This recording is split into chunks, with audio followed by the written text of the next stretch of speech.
Many of you, our friends and family, are probably taken aback by this, our annual holiday newsletter. You've read our recent tragedy in the newspaper and are no doubt thinking that with all of their sudden legal woes and hassles, the Dunbars might just stick their heads in the sand and forget this upcoming holiday season altogether. You're probably thinking there's no way the Dunbars can grieve their terrible loss and carry on the traditions of the season. No family is that strong. Well, think again. While this past year certainly dealt our family with a heavy hand of sorrow and tribulation, we have so far weathered the storm and shall continue to do so. Our tree is standing tall in the living room. The stockings are hung, and we're eagerly awaiting the arrival of a certain portly gentleman who goes by the name of Saint Nick. Our trusty PC printed out our wish list weeks ago, and we're cranking it up again to wish you and yours the merriest of Christmas seasons from the entire Dunbar family. Jocelyn, Clifford, Jackie, Kyle, Kevin, and Kason.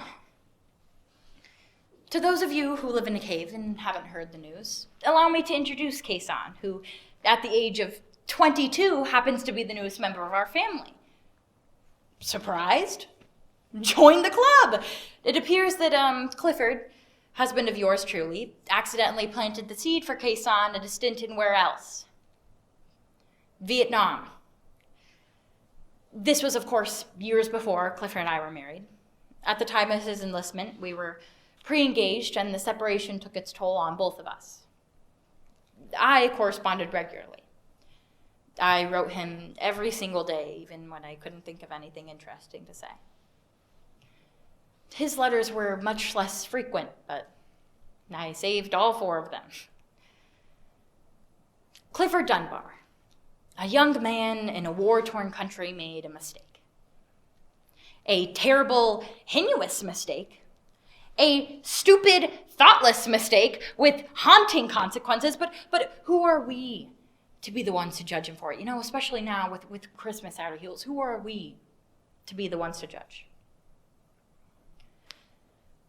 When I first encountered Kason, it was at my own doorstep, as fate would have it, Halloween. She wore, I remember, the skirt the size of a beer koozie, enough rouge, eyeshadow, and makeup to cover my entire house inside and out. She's a very, small person, and I mistook her for a child masquerading a prostitute. I handed her a fistful of chocolates, hoping that, like the other children, she would just quickly move along to the next house, but Kason was no trick-or-treater. I was interrupted by her interpreter, a very, feminine-looking man carrying an attaché case. He spoke to me in English and then spoke a language to Kason I have sadly come to recognize as Vietnamese. While our language, the English language, flows from our mouths, the Vietnamese language sounds as though it's being forced from the stomach by heavy, merciless blows. The sounds themselves are sounds of pain. While they stood there screeching away in Vietnamese, I stood by, frightened and confused. I am still to this day frightened and confused, very much so. It is frightening that this full-grown bastard, I use that word technically, can walk into my house and make herself comfortable in my home, all with the blessings of our government. 22 years ago, Uncle Sam couldn't stand the Vietnamese. Now he's dressing them up like prostitutes and moving them into our houses. Out of nowhere, this young woman has entered our lives with the force and mystery of the swine flu, and there appears to be nothing I can do about it. Out of nowhere, this landmine has knocked upon my door, and now I'm expected to recognize her as my child?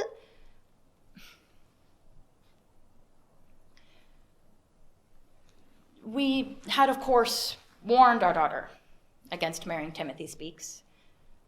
And we, of course, saw it coming. The child, born September 10th under the influence of drugs, spent the first 2 months of his life in St. Joe's critical care. And Timothy Speaks abandoned his sick wife and child. Suddenly, Gone. Poof. We've all read the studies and understand that a drug-addicted baby faces a difficult battle in terms of living a normal life. This child, having been given the legal name of Satan Speaks, would we felt have a harder time than most.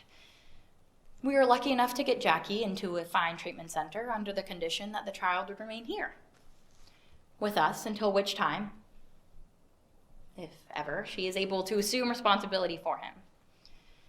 And after Jackie's initial withdrawal, she granted us permission to address him as Don.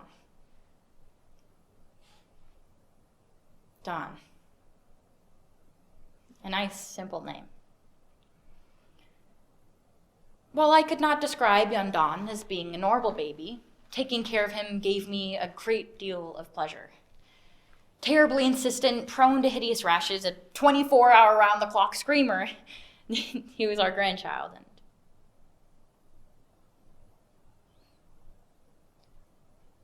And we loved him. Knowing that he would one day grow to adulthood while maintaining the attention span of a common housefly did not in the least bit diminish our feelings for him. I would like to take this opportunity to mention that Kaysan was something of a crack baby herself, wandering around my house all hours, day and night, wearing nothing but a pair of hot pants and a glorified sports bra. Most nights, the dinner time napkin in her lap would provide more coverage than she was accustomed to. And Clifford suggested that I go out and buy her a few dresses and decent jeans. And I tried. Oh, how I tried. A family is not a charitable organization. Kaysan wanted something for nothing. So I zipped up my purse and said the most difficult word a parent could say. No. I made her 2 outfits, sewed them with my own 2 hands, 2 beautiful burlap floor-length dresses, but did she wear them? Of course not. I gave up. Trying to explain moral principles to Kaysan was like reviewing a standard 1040 tax form with a house cat. She understands only what she chooses to understand. Say a word like shopping, and quicker than you can blink, she's sitting in the front seat of your car. Say a more complicated word, such as sweep or iron, and she shrugs her shoulders and heads right back up to her bedroom. Vacuum. Vacuum the carpet. In a desperate attempt to make myself understood, I would pull out the vacuum cleaner and demonstrate. Look at Jocelyn. Jocelyn vacuums the carpet. Look at Jocelyn have fun vacuuming the carpet. I tried to convey it as a rewarding exercise, but by the time I had finally sparked her interest, I was finished with the job. As I said earlier, Kaysan understands only what she chooses to understand. I suppose I had no valid reason to trust her sudden willingness on this day in question, but I was nearing the end of my rope. We were approaching Christmas, December 16th, when I made the thoughtless mistake of asking Kaysan to watch the baby while I ran some errands. With a needy, shriveled newborn baby, my hands were full from one moment to the next, 28 hours a day. It was 9 days before Christmas, and busy as I was, I hadn't bought a single gift.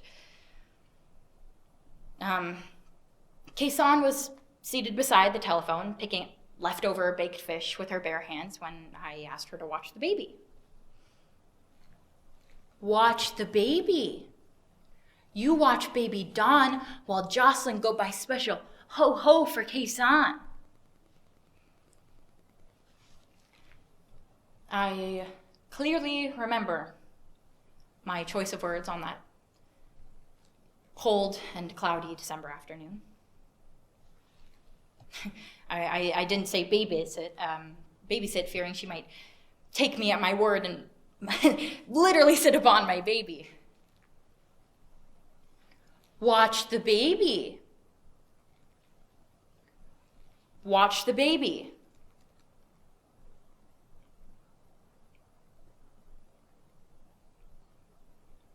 Watch the baby.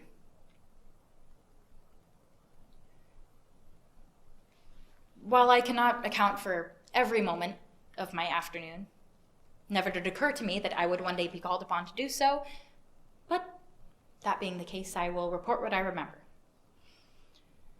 I can comfortably testify that on the afternoon of December 16th, I visited the shopping center looking for a gift for Kyle. I found what he wanted, but not in his size, and I shopped until I grew weary of time. It was maybe 4:30 when I pulled into the driveway, where I was immediately struck by the eerie silence.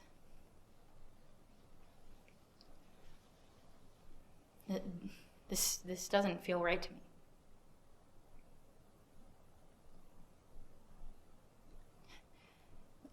I remember saying that to myself. Something is wrong. Something is terribly, terribly wrong. Where's the baby? Where's Dawn? My grandchild Dawn, what have you done with the baby?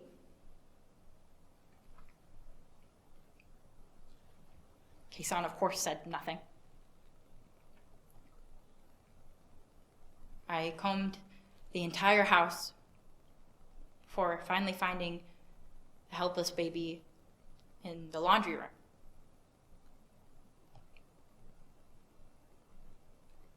Warm, but lifeless in the dryer.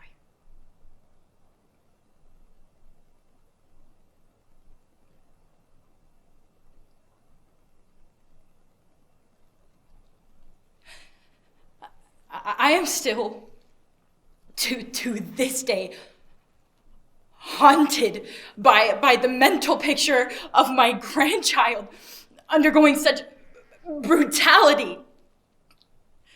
The relentless pounding he received in the dryer for those 45 minutes are something I would rather not recount.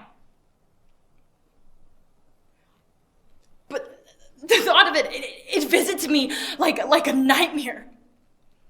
It comes to my mind, and I put my hands over my head, desperately trying to drive it away. One wishes only for their grandchild to run and to play and to graduate and to get married and to go to school. Not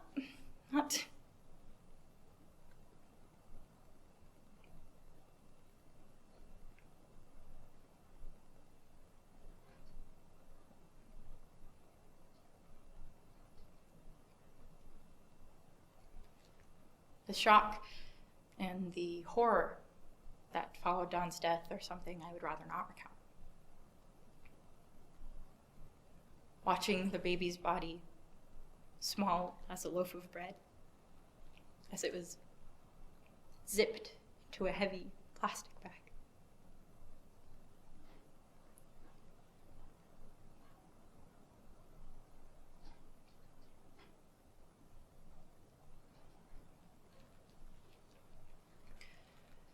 These images have nothing to do with the merriment of Christmas, and I hope my mention of them does not dampen your spirits at this the most glittering and special time of the year.